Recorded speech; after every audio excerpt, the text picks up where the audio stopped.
हाँ प्यारे बच्चों, चलिए एक बार हम लोग फिर से अपने क्लास में हाजिर हो जाते हैं। ठीक है, कैसे हो आप लोग? अच्छे हो? आज हम लोग बच्चों पढ़ेंगे वही बीए फाइनल ईयर। कौन सा पेपर है? Second paper. क्या चीज़? सैन्य मनोविज्ञान, रक्षा मनोविज्ञान। उसमें भी पढ़ेंगे हम लोग बच्चों मनोविज्ञान के कार्य क्षेत्र। किसके? मनोविज्ञान की। ठीक है, चलिए बगैर देरी किए हम लोग आगे बढ़ते हैं। ठीक, चलिए अब देखिए इसमें जो है बच्चों सैन्य मनोविज्ञान जो है, मनोविज्ञान की एक विस्तृत अवधारणा है। मनोविज्ञान का क्षेत्र विस्तृत है। ठीक है, मनोविज्ञान तो संपूर्ण मन का विज्ञान होता है, तो उससे जो है, और रही बात सेना की, तो सैन्य मनोविज्ञान तो मनोविज्ञान का केवल एक पार्ट है। अर्थात मनोविज्ञान के अंतर्गत संपूर्ण मानव व्यवहार का अध्ययन किया जाता है। तो स्वाभाविक है कि सेना व उससे संबद्ध सैन्य क्रियाएं, सैन्य कर्मी, ये सभी मनोविज्ञान की परिधि से बाहर नहीं हो सकते।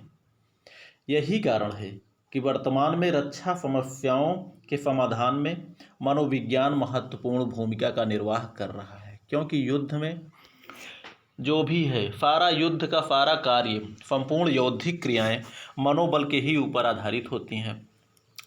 अब मनोबल के अभाव में, इतिहास साक्षी है कि मनोबल के अभाव में, उच्च मनोबल के अभाव में बड़ी सी बड़ी सेनाएं भी पराजित हो गई हैं। ठीक है बच्चों, रही बात सेना की, तो सेना, सैनिक का जब पदार्पण होता है सेना में, उसी के प्रथम प्रयास से ही मनोविज्ञान का कार्य प्रारंभ हो जाता है। अर्थात जब भर्ती की प्रक्रिया शुरू हो जाती है सैनिकों की, भर्ती की बात छोड़िए, भर्ती की प्रक्रिया जब शुरू हो जाती है तो वहीं से सैनिकों के मनोबल की परीक्षा होना शुरू हो जाती है। आप देखते होंगे बच्चों, उसमें जो है जिस प्रकार सेना में अधिक ऐसे मतलब पोस्ट के अनुसार ही उनकी जो है तैयारी को देखा जाता है, परखा जाता है। ठीक है, जैसे जीडी की भर्ती हुई तो इसमें देखा जाता है, पहले दौड़ लगवाया जाता है। दौड़ में जो ट्रेंड होते हैं, माना जाता है कि बच्चे का दमखम अच्छा है, इसलिए उसको एक निश्चित समय के अंतर्गत उसके दौड़ को पूरा करना होता है उसको। तो ये माना जाता है कि इसमें अंदर दमखम है, यानी शारीरिक बल है। चलिए ठीक है, देखते हैं बच्चों कहाँ से क्या क्या परिस्थितियाँ अपनाया जाता है। देखिए, पहली बात तो रक्षा परिस्थितियों के अनुकूल ही सैनिक अधिकारियों एवं अन्य सैन्य कर्मियों का चयन किया जाता है। रक्षा परिस्थितियों के अनुकूल ये सारे कार्य जो है मनोविज्ञान के द्वारा ही किया जाता है। उनके मन को परखा जाता है कि जिस सैनिक का, जिस सैन्य कर्मी का, जिस सैन्य अधिकारी का हम चयन कर रहे हैं, वो सेना में कार्य करने योग्य है भी या नहीं, सेना की चुनौतियों को झेलने में सक्षम है या नहीं। और उसी के अनुसार सैन्य परिस्थितियों को ही ध्यान में रखकर शारीरिक एवं मानसिक क्षमता का पता लगाया जाता है, केवल मनोविज्ञान के ही द्वारा।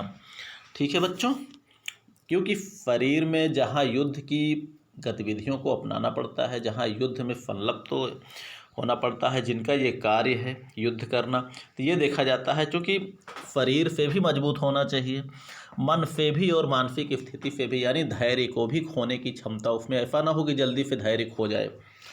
ठीक है, तो ये सारे कार्य मनोविज्ञान के द्वारा ही किया जाता है। और चयन के बाद सैनिकों को समायोजित करना, सैनिकों का रहन सहन, एक दूसरे से व्यवहार, सैनिक और जो है आपस में बड़े अलग अलग क्षेत्र से आए सैनिकों के साथ, और सैनिकों को इधर से उधर करना, ये सारी चीज़ें जो है देखा जाता है मनोविज्ञान के द्वारा कि ये अपने आप को समायोजित करने की क्षमता है या नहीं। ठीक है बच्चों, और इसी प्रकार आगे बढ़ते हैं।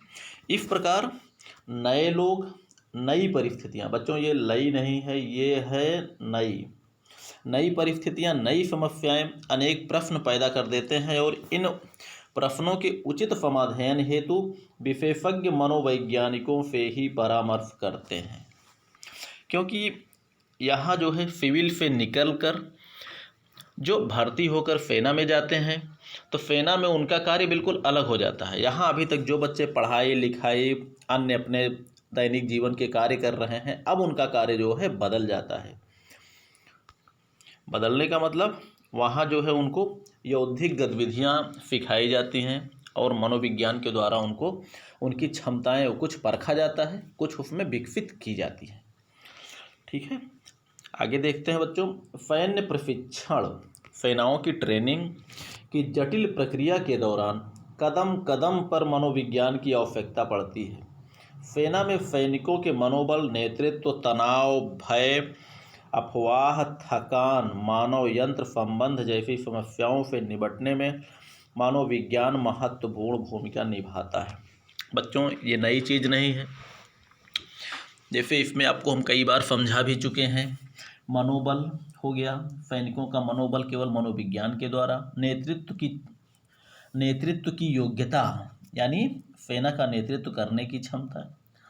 तनाव, टेंशन यानी तुरंत इसके ऐसा ना हो कि थोड़े से ही कार्रवाई से ब्लड प्रेशर हाई हो जाए, तनाव हो जाए, थोड़े से ही कार्रवाई से जो है सैनिक भयभीत हो जाए, अफवाह से भयभीत हो जाए, यानी चुनौतियों से लड़ने की जो क्षमता है वो समाप्त हो जाए। क्योंकि अफवाह से अगर सेना या सैनिक या सैन्य अधिकारी अगर अफवाह से डर गया तो समझ लीजिए उसकी लड़ने की क्षमता समाप्त हो गई। और जैसे कहा जाता है कि थकान को अपने पास नहीं आने देना चाहिए, तो ये सारे गुण परखा जाता है कि इसमें सहन शक्ति कितनी है।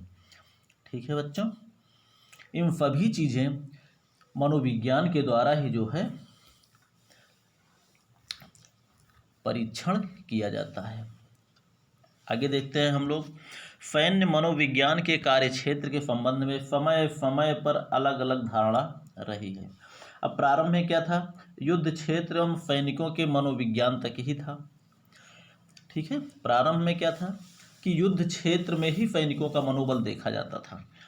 लेकिन जैसे जैसे जैसे जैसे जो है विकसित क्षेत्र, युद्ध क्षेत्र का विस्तार हुआ, अलग अलग हथियारों का विस्तार हुआ, तो ऐसी स्थिति में कई परिस्थितियां ऐसे सामने आती जाती हैं जिसमें जो है सैनिकों के मनोविज्ञान को समझा जाता है। अब देखिए, धीरे धीरे सशस्त्र सेना से संबंधित सभी मनोवैज्ञानिक समस्याओं को इसकी परिधि में समेट लिया। ठीक, और युद्ध क्षेत्र के विस्तार के साथ ही मनोविज्ञान का क्षेत्र भी विस्तृत हो गया। अब संपूर्ण युद्ध की अवधारणा के साथ संबंधित देश व विश्व में रहने वाला प्रत्येक व्यक्ति सैन्य मनोविज्ञान का विषय क्षेत्र बनता चला गया। ठीक है बच्चों, इसलिए कि जब सैन्य क्षेत्र जो है विस्तृत हो गया तो ऐसे में हर व्यक्ति सैन्य मनोविज्ञान का ही क्षेत्र बनता चला है। क्योंकि आज की स्थिति वही है बच्चों, आपको हम कई बार बता चुके हैं कि वर्तमान स्थिति जो है ऐसा नहीं है कि केवल सैनिक ही युद्ध करता है। सैनिक असैनिक अगर युद्ध की परिस्थिति, अगर युद्ध चल रहा है तो उसमें प्रत्येक नागरिक उसमें हिस्सा लेता है। अंतर यही है कि सीमा पर लड़ने वाला अलग होता है, राष्ट्र के अंदर उसकी व्यवस्था का कार्य देखने वाला अलग होता है। इसलिए लगभग जो है संपूर्ण क्षेत्र, ठीक है, हर व्यक्ति मनोविज्ञान का ही क्षेत्र बनता चला जाता है। और वर्तमान समय में सैन्य मनोविज्ञान के अंतर्गत निम्न क्षेत्रों को भी शामिल किया गया है। वो प्रमुख क्षेत्र इस प्रकार है बच्चों, आगे हम देखते हैं। पहला, सैन्य कर्मियों का चयन। भर्ती के समय सैन्य मनोविज्ञान को देखा जाता है। वर्गीकरण एवं प्रशिक्षण, सैनिकों का वर्गीकरण अर्थात कौन से सैनिक का जो कार्य का बंटवारा होता है अलग अलग वर्गों में भेजने का। और कहाँ देखा जाता है, ट्रेनिंग के दौरान, प्रशिक्षण के दौरान, परेड के दौरान।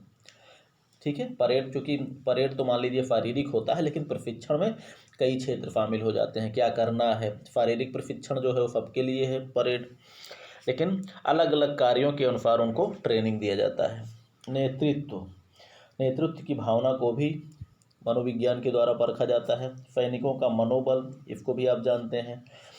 अनतकर्मिक संबंध, अंतरकर्मिक संबंध होना चाहिए बच्चों, ये थोड़ा सा टाइप हो गया है, अर्थात आपस में सैनिक के बीच संबंध, आपस में किस प्रकार संबंधों को ये बना के रखते हैं। ऐसा ना हो कि थोड़ी ही बातों में ये उत्तेजनापूर्ण होकर लड़ाई पे उतर आए। अर्थात इसमें भी जो है आपस में सामंजस्य बैठाना, तालमेल बैठाना, आपस में एक दूसरे के प्रति प्रेम व्यवहार से रहना, ये भी जो है मनोविज्ञान के द्वारा परखा जाता है और ना होने पर इसको विकसित भी किया जाता है। विभिन्न जाति समूहों के बीच संबंध, क्योंकि सेना में कई जातियों के साथ कार्य करना पड़ता है, ऐसा ना हो कि उनमें एक जाति का दूसरे जाति के प्रति भेदभाव और घृणा, द्वेष, प्रेम, ये सारी भावनाएं इसमें ना होनी चाहिए। इसलिए इसको भी मनोविज्ञान के द्वारा परखा भी जाता है और इसको समझाया भी जाता है। राष्ट्रीय चरित्र, राष्ट्र के चरित्र को ऊंचा बनाने की भावना उनके अंदर विकसित की जाती है। मित्र भाव एवं रेजिमेंटल उत्साह, इनके अंदर एक आपस में साथियों के साथ मित्र भाव और अपने रेजिमेंट के लिए एक उत्साह की भावना रहती है कि हमारे रेजिमेंट, उसका एक कहने का मतलब ये हुआ कि अपने रेजिमेंट को एक अच्छा दर्जा, अच्छा चरित्र, इसको ऊंचे दर्जे पर पहुंचाने की इनकी भावना होती है, या नहीं भी होती तो विकसित किया जाता है। जैसे कहते हैं ना, फान नहीं इसकी जाने पाए चाहे जान भले ही जाए, ये तो देश प्रेम हो गया। इसी प्रकार इसमें जो है अपने ग्रुप के प्रति, अपने रेजिमेंट के प्रति, ठीक है, कार्य करने का उत्साह पैदा होता है, पैदा किया जाता है।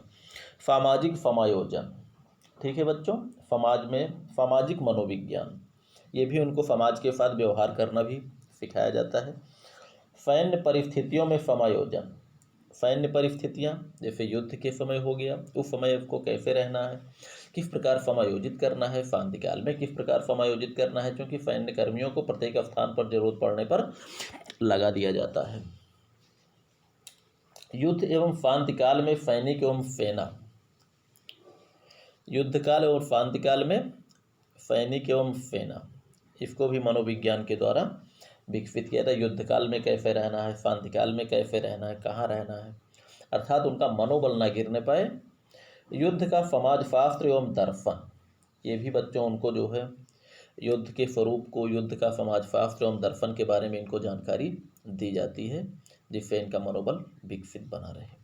भय, साहस, थकान, सम्मान एवं जन समूह, इसके बारे में भी बताते हुए इनको जो है इससे भय से दूर रखा जाए, साहस हमेशा बना रहे, थकान को नज़दीक न फटकने दे, आत्मसम्मान की भावना हो, ठीक है।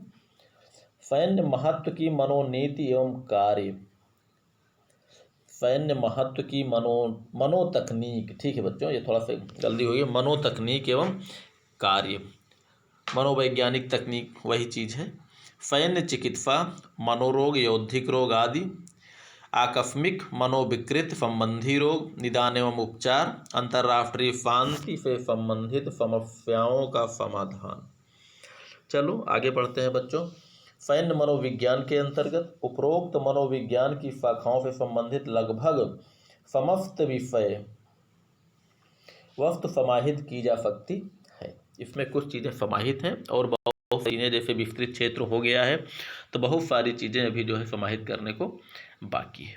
ठीक है बच्चों, चलिए, ये वीडियो लंबा हो जाएगा, थोड़ा ढंग से समझिएगा आप लोग, हो सकता है समझ में आप लोगों के भी आ जाए, इसलिए कि ऐसे भी कह चुके हैं ना, ये थोड़ा से बहुत डिफ़िकल्ट सब्जेक्ट है, कुछ डिफ़िकल्ट है, ज़्यादा नहीं है लेकिन कुछ डिफ़िकल्ट है।